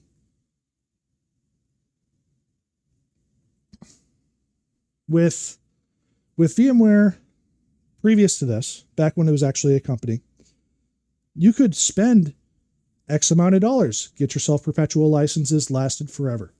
You never had to worry about it. You were always going to have support. You're always going to have this, and you're always going to be able to, and you knew that your upfront cost was going to be so much, but you wouldn't have to worry about it as much long term. And I feel like in a lot of ways, it's changing, and not in a positive way. And it's giving me pause when it comes to trying to figure out, like, what would I recommend going forward for all these, for a company that I was going into, that was actually doing a real digital transformation, and that I was actually doing a platform where I was doing a replatforming for. Would I want to choose VMware? Would I want to recommend something else? And the thing is, I don't know what else there is that works as well. And that's tough. And it's scaring me. It's scaring me a lot. Anyway, let's wrap this up. I'm going to grab a beer. SMB category. So we want to take care of the SMB. We feel like VMUG is a great place for you to come and get information. We hear from members, I like coming to UserCons because I can get in touch and face-to-face with a Broadcom resource. Maybe that's a keynote speaker or somebody that's doing a breakout session. We get it. I mean, if you're SMB, you probably don't have every OEM, including Broadcom, beating down your door to get, to have a meeting with you. But there's ways for you to get some of that information, and we're here to help with that.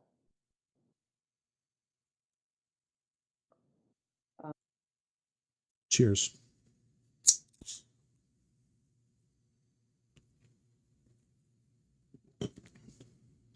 Yeah, that was needed. Let's see. Robert asked, how do I respond to Broadcom CA saying he only cares about the 600 customers? Okay, I've never heard him say that he only cares about 600 customers. I can't say he said that or not. Let's find out if he said that.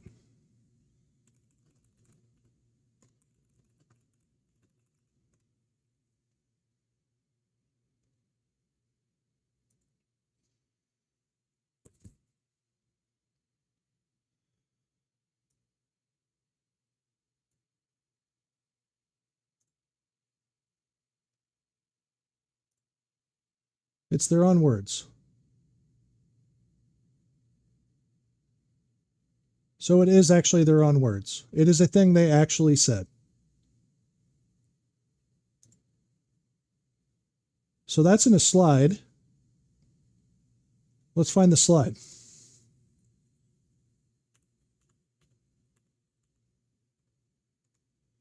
Boy, all this stuff looks familiar, huh?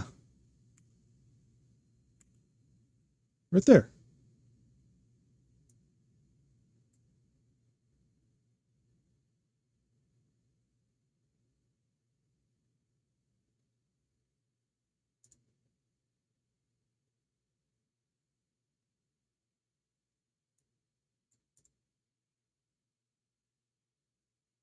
Huh.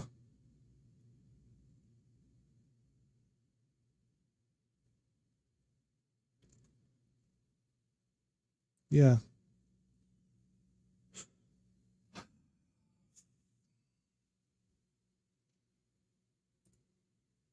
I don't know, but I will say I'm just going to mute myself. that, you acquired a company for $60+ billion. I can't imagine a scenario where every customer isn't important. Does that mean that every customer is going to get the same amount of attention? No, this is the real world. If you're SMB or you're on the commercial,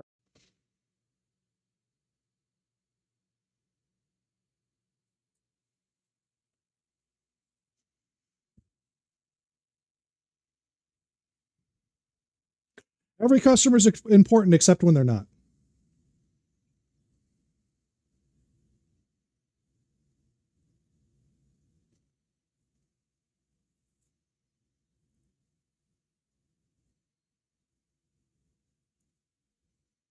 You guys heard that, right? Let's listen to that again. commercial side, the amount of scenario where acquired a company for $60+ billion. I can't imagine a scenario where every customer isn't important. Except, Does that mean that every customer is going to get the same amount of attention? no. So every customer is not important. No, this is the real world. If you're SMB or you're on the commercial side, you're going to need to go through other avenues to get what you need from Broadcom. I would argue no different than you probably did with VMware. You're going to have to use channels, channel partners. You're going to have to use resellers, VARs, whatever it is, and also use VMUG. That's what we're here for. Let's see, we've got about 9 minutes, so I'm going to go as fast as I can here. Let's see. There was a question here about vSAN and the allowable storage platform. I can't answer the specific questions on vSAN. Slides are not advancing. Well, we're just on a Q&A slide now, so you don't need to see that. So he brought 6 slides to this. Also, I don't even think we got to Q&A until what? About probably what, like 35 minutes in? I think we've only been in Q&A for about 15 minutes. And it's falling apart, man. Learning and certification. He should have ran at 30 minutes. That's a good question. I have not heard much about that. So that's a good takeaway. Let's see what we can find out about that and get back to you on VMware certification. So I love it. Great question. Does EMC include Horizon? Yes, it does. Let's see. So any idea how the Dell announcement ending their partnership with VxRail will have on older customers, blah, blah, blah. So I can say that the VxRail relationship, like will be able to continue to buy VxRail much like you've had in the past. Yes, there's some agreements going on between Dell and Broadcom. It probably has to do, who knows what it has to do with, right? I'm not a lawyer, so I have no idea, but my guess is going from Dell owning VMware to VMware being private to VMware being purchased by Broadcom, there's probably some contractual cleanup that needs to happen. So who knows what's going on that. I've read the articles. I don't have any comment on that, not a lawyer, but if you're interested in VxRail, you're still going to be able to purchase VxRail. I talked to a member this week that's going to be buying a new one here shortly. So VxRail is going to continue on. What is the desktop software? Where is the desktop software going to be managed? I don't see a place for Fusion and Workstation. Wait, let's see this. Software shortly. So that was a lot of words. Wanted to see that. Broadcom will focus on VMware VCF. Products like VMware vSphere will still be built. Subscription models remain independent. VC and Carbon Black divisions are divested. Investing $2 billion annually into VMware software and partners. Key products, contacts at Broadcom, overseeing VMware, VCF, and others. Partners will transition to the new partner program starting on February 5th. Attendees had many questions about specifics of licensing changes and product roadmaps yeah, that's about right. What is the desktop software? Where is the desktop software going to be managed? I don't see a place for Fusion and Workstation. Okay, so great question. So Fusion and Workstation are part of VMUG Advantage, and they fall under VCF. Yes. The external IP contract is different from their AMD reseller contract. Could we have another meeting with some theme, but a roundtable of VMUG leaders from EU and US and stay community focused? Yes, please. Oh my friggin' God. Yes. What even was this? VMware Retention Town Hall. I think folks are blaming VMUG by any means. They're voicing how disappointing this all is. Yeah, that's pretty much it. Free fall. Anyone ever skydive? But without a parachute, that's basically it. Yeah. Oh my God. Main focus of VCF, Chris is the SVP GM, Horizon and Fusion and Workstation are under VCF. So it shouldn't be any changes. They're not part of VUC. I was on. Wait. So they are keeping. So they're keeping Workstation and Fusion, but they're getting rid of Horizon?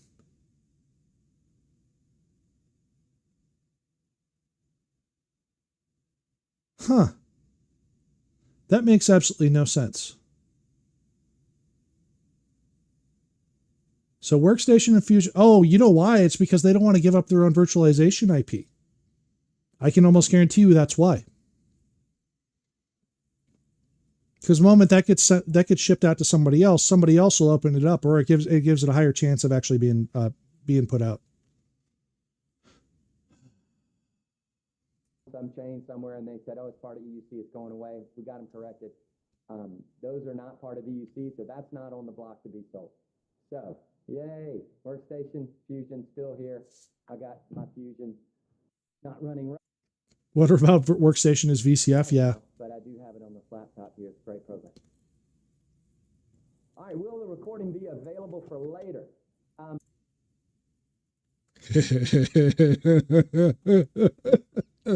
Yup.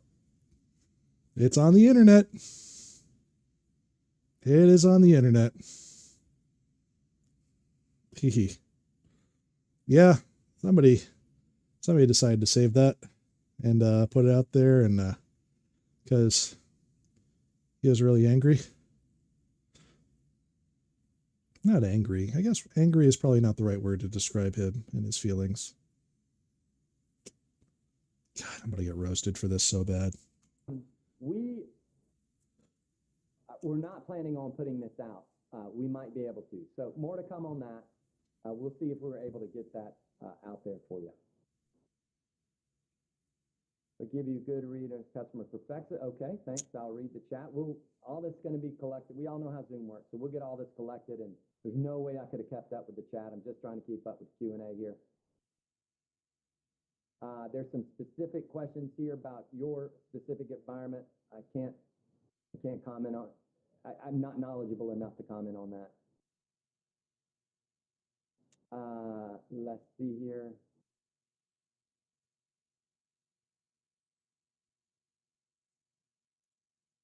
More importantly, will the chat be mailed available? This is comedy gold. Well, Mike, you got your wish, I guess. Oh my God. All right, so I think this is a good question here, but I'm trying to understand it. As ambassadors of VMware and Broadcom, how do we advocate for the changes that are happening to engineers who may not need the additions that would come with their VCF license upgrade? Channel that through VMUG. Like, let us know. I mean, part of our role is to give feedback to Broadcom. Around the licensing, trust me, I know they're hearing it, and this is something that we share with them. Get loud. Get loud. All of you, get loud. That's the only way this is going to get fixed. Get loud in your organizations. Get loud to your partners. Get loud with your staff. Get loud about what you don't like. That's the only way anything ever friggin' changes. And I'm being serious about that, man. I've been doing developer stuff for years. I've been doing developer advocacy stuff for years. I've been doing platform engineering, architecture, everything else for years. I've been doing software development for years. Until you actually say something, no one actually knows it's a problem. Until you bring it to their attention that something could be fucked up, they're never going to know it's fucked up. Until you call out a problem, people won't even notice it. What if you've got hundreds of thousands of VMs? What if you've got thousands upon thousands of servers and you have one that just happens to be eating data over here? And no one notices. Nobody cares to say anything. Or they do know, and they just don't say anything because they want to save their asses. Hold them accountable for their fuck-ups. Hold them accountable. Make them fix it. Make them resolve it. That's the only way this will get better. As well, and we will share with them. So we are a good conduit. Part of the advantage of being 150,000 plus members across the globe is our voice is loud, and we're in conversation with Broadcom all the time, and we're willing to use that voice. And it's not a willing thing. Broadcom wants to hear from us, so that's a good place. So keep tuning in to VMUG on that. Will VMUG be ended? Nope. VMUG is strong. We're cruising along. Look forward to a great 24. If you want to go ahead and advance, we do have another. You can scan. We're coming up towards the top of the hour here. So if you want to be part of the next town hall that we're meeting. I'm just going to leave this up on the screen so y'all can see this. The next one's on March 1st, 2024 at 9 a.m. Central. So that's 7 a.m. Pacific, 8 a.m. Mountain, and 10 a.m. Eastern Time. Central Time is GMT -6, just for folks over in EU and Asia.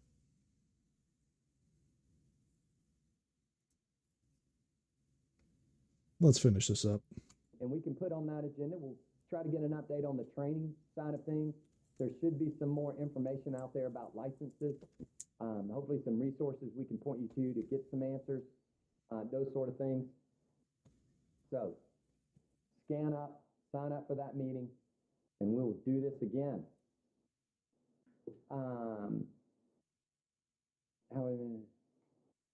Okay. Question: if we aren't supposed to be hosting non-VMware technology, how will the host meetings for Horizon EUC once that is sold from VMware? So as a local VMUG chapter, if you're a leader, you can have non-VMware technology in an event. Maybe you're looking at backup solutions, and, we know all the backup solutions out there, the Zertos, the Veeams, those kind of folks. I mean, yes, they work with VMware. It needs to work in a VMware environment, obviously. But it doesn't have to be VMware only at events. I mean, VMware makes software. They make great software. But guess what? It takes hardware for all this stuff to run. VMware doesn't do everything. So you're going to need partners to do yet. They don't do it yet. So feel free to talk about all those things at your local meeting. Obviously, we're not going to talk about other hypervisors that you can go to. I mean, that wouldn't be appropriate. Why not? Pretty much anything else if you want to talk about. Why wouldn't it be appropriate? Let me ask, why wouldn't it be appropriate to talk about other hypervisors? I'm just wondering, why wouldn't it be appropriate to talk about other hypervisors and how you could actually make stuff more useful by doing it a different way? How you can improve on your process, how you can compare what you have to something else. Especially when you're making it so damn hard and so damn expensive. The only thing I could think to myself is when I'm supposed to give a talk at one, and like all I can think is, now what? Like, I seriously want to name that. Like, I literally want that to be the title of my talk. Now what? What do we do now? How screwed are we? How are we going to get past this? And what are we going to do next? I don't know, man. Whatever you can. So if you're a local leader and your members are asking for non-VMware content from time to time, that's no problem at all. No idea when we're going to see the EUC change. What is the future of Skyline Advisor Pro? All right, so there's a Broadcom person on here. Let me know if I'm wrong on this, but I believe... The hell is Skyline Advisor?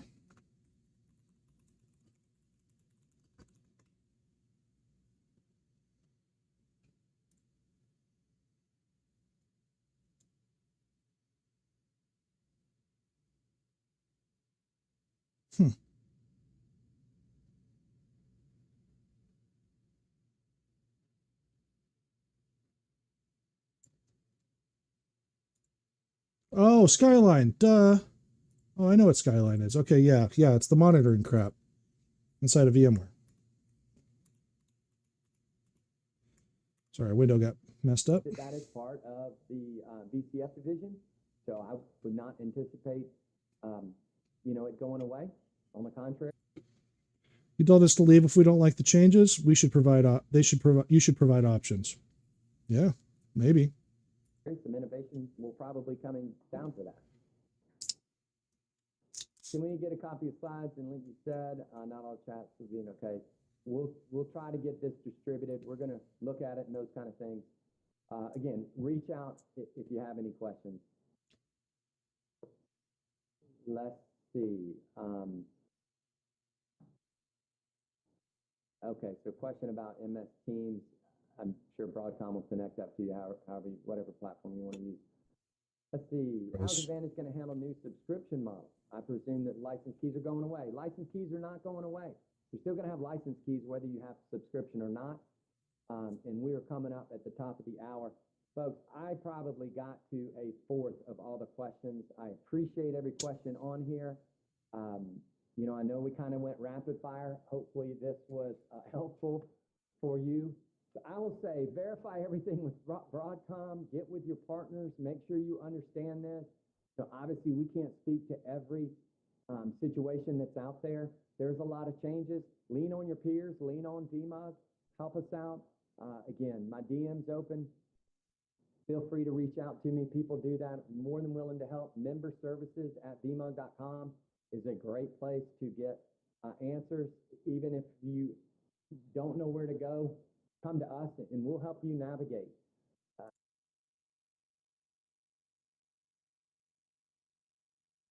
How can I learn about the expansive set of unique products and services that Broadcom TM offers and how my organization can gain value through their new and innovative subscription model? Ouch. They're just being salty now. The best that we can. It's been fun. Thanks for all the fish. William Lamb is a treasure. I hope VMware by Broadcom keeps him around forever. Fuck. William Lamb does a lot of stuff when it comes to like home labbing. Amazing guy. I think I met him, I want to say 2018, 2019. No, it'd have been like 2019. Super nice guy. All right. So we're at 10. That was a lot of talking. Thanks for everybody who hung in there through that whole time. And we hope that this was helpful and everybody have a great weekend. I see a lot of people are still on, so that's great. I'm going to just kind of. Will the subservice still require a live call back to Broadcom? Will you still be able to run VVF on an air-gapped system? No, probably not, realistically. Let's not kid ourselves. No more career investments in companies with where in the name. Hang out for a bit. Ouch. Those other comments come in, so when we close this out, shit, we'll know everything's there. But I'm going to go on mute now and get something to drink. Thanks, everybody. It ain't going to be water. I can tell you that. Holy shit. Oh my God. Oh my God. That ain't going to be water. I can promise you he is not going to be drinking water. How the fuck is he running Fusion on a Dell? That is a Dell. I'll be damned. Yeah, he ain't running Fusion on that. He's running Workstation, if anything. That's a Mac. That's definitely a Dell. Huh. Wow, fucking painful, man. I don't even know what to say. That was a bloodbath. I guess we'll watch the outro, see if he says anything else. There is whiskey in that cup. There is whiskey in that cup. 100% whiskey in that cup. No doubt it's whiskey in that cup. Yeah, and he has covered his mouth going, oh, fuck, that sucks so bad. Oh. That was rough.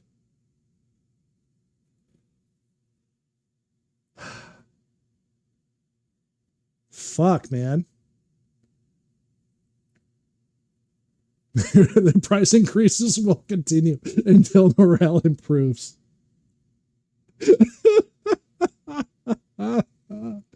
Oh, man. Did they invite Reddit to be here or something like that? Like, I'm trying to figure out how they got roasted this friggin' bad. They're getting roasted by their own damn customers this badly. Like, I just don't get that. Like, and they're okay with it. They're literally getting roasted by their own customers this friggin' bad. And they just have to sit there and take it. Fuck. Man, that's painful.